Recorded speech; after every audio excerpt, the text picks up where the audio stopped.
So the film Dear White People.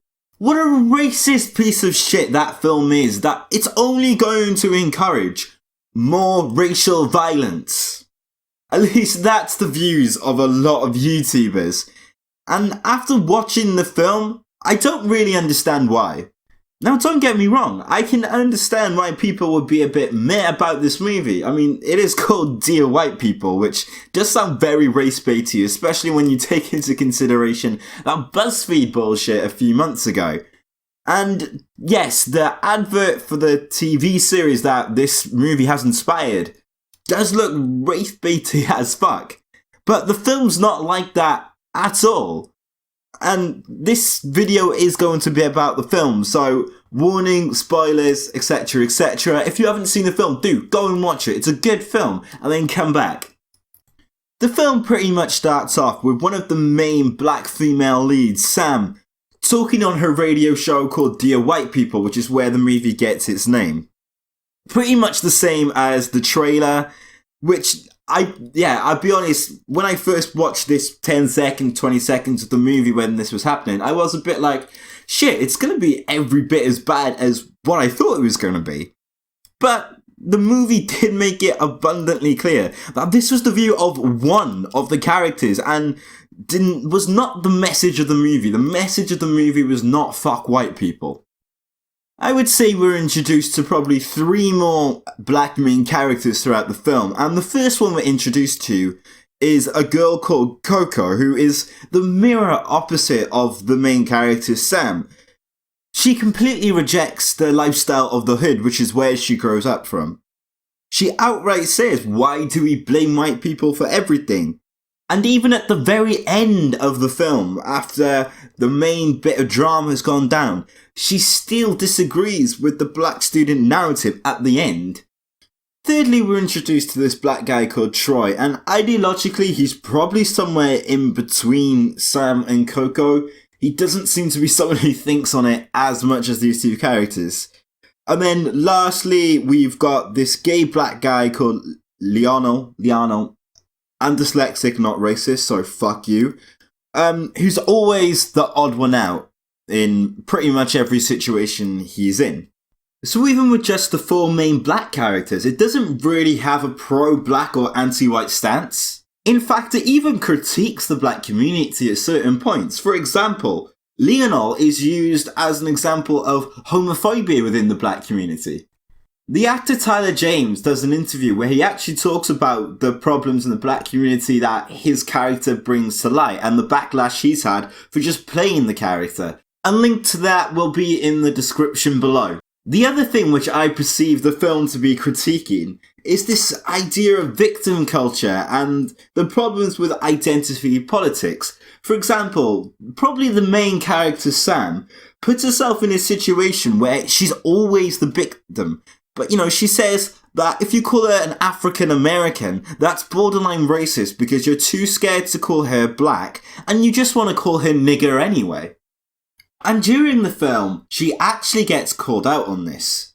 So the film doesn't really show a bias in terms of which way you're thinking. It's actually very good in that respect. In fact, another time when this victim status is questioned is by one of the white characters, Kurt Fletcher. And he basically brings up the fact that you've got black movie stars, that black people sort of dominate the pro-athlete scene, that President Obama, who at the time of this film is president. So it gives all arguments and just presents it in a way that comes off very natural. Now, the other thing I've really heard from other YouTubers, such as Andy Warski, is that the white people were the white devils and they were the evil bad guys. I don't know if we were watching the same film, but I did not get that impression at all. So there were really 2 main white characters. One was a guy called Gabe, who there's not really much to say about him, I don't think. He was just sort of Sam's love interest, quite often had debates, didn't really do too much to move the plot on throughout the film, in my opinion.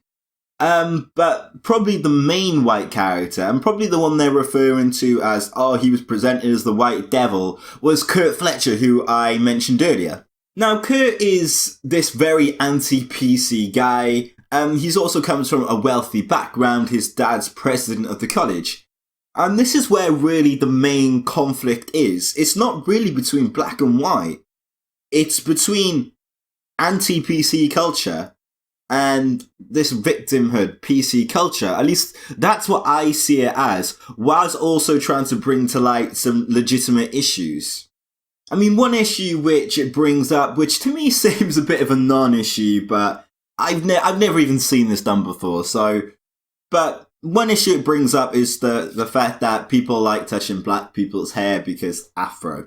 It also talks about how Troy's father, who is the dean of the college, who's also friends with the president, they suggest that the only reason that the president is his boss is because he's white.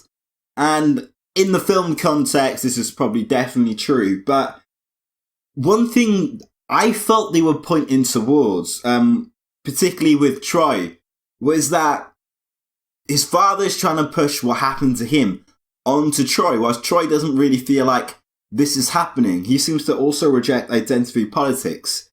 So two more serious issues that I feel the film brings up is, first of all, when the dean, Troy's father, who is also black, calls out Sam for being racist, to which she basically responds, black people can't be racist because of institutional power, ...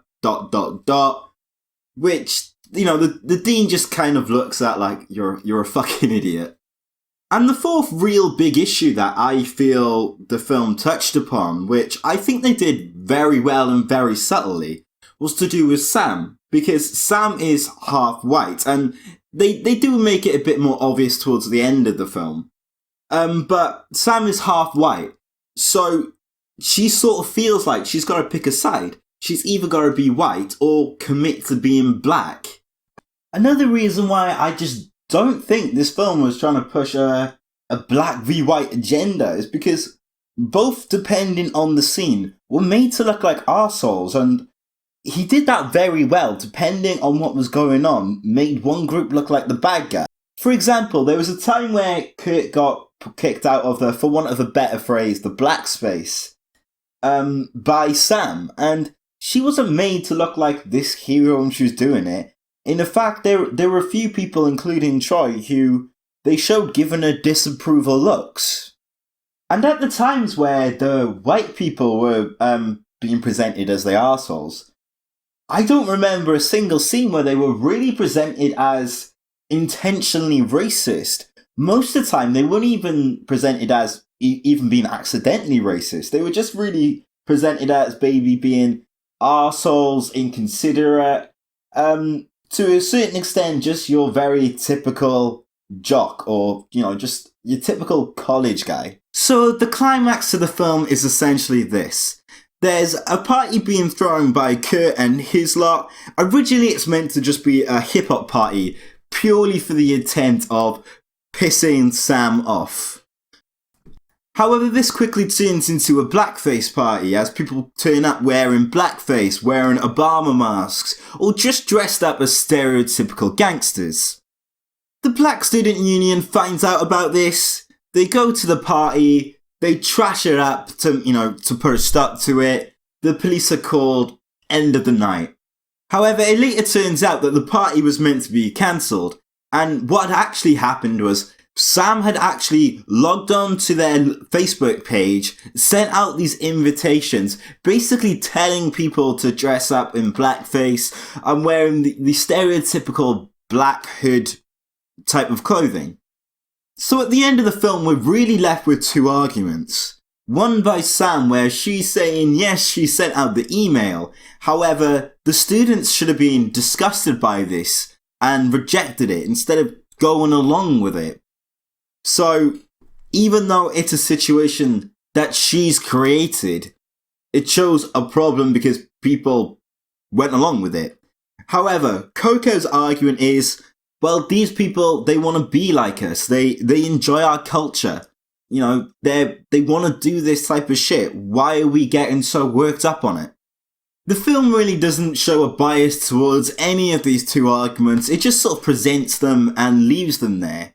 It does sort of touch on the topic of segregated spaces for black people and the argument that the black people put forward is that it's to protect their culture. However, they also provide criticisms for this as well in the film. Overall, I think it's an absolutely great film, and I would totally recommend it for anyone who hasn't seen it. And to be honest, I'm probably gonna keep an eye out for when the series is released, because if it's anything like the movie, I'm genuinely looking forward to it. Now, before I end, I do want to just quickly touch upon the reaction to the advert of the TV series. Now, a lot of the concerns that I've heard, they go along the lines of this is going to encourage more racial violence, it's race baiting, it's just racism towards white people. I mean, to me, it might be a false comparison maybe, but to me this just sounds like the argument of, well, video games are violent, so it's going to make children violent, and I don't know, I just don't personally buy that. Secondly, go and watch the movie that the TV series is going to be based off, because without watching it, you really don't know what you're talking about. I mean, by all means, disagree with me if you've watched the movie, because I might just have a different interpretation to it than you guys, but I would check it out for yourself and let that decide, what you think, rather than a 30-second trailer and what other people have said about it on YouTube. Also, there's been this whole thing of boycotting Netflix. To be honest, even if this was a racist piece of shit, I wouldn't boycott Netflix because I like too many of the shows on Netflix.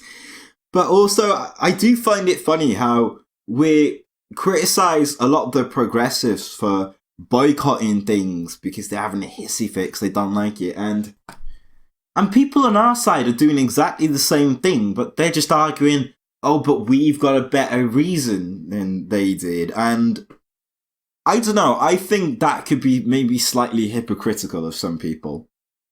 Again, I really enjoyed the movie, and I was expecting it to be some race-baiting trash, to be honest, and was pleasantly surprised when it wasn't. So, I'm the Skeptic Fox. If you like this video, please like, share, subscribe, leave a comment. If you do subscribe, remember to tick that little bell, and I shall see you next time.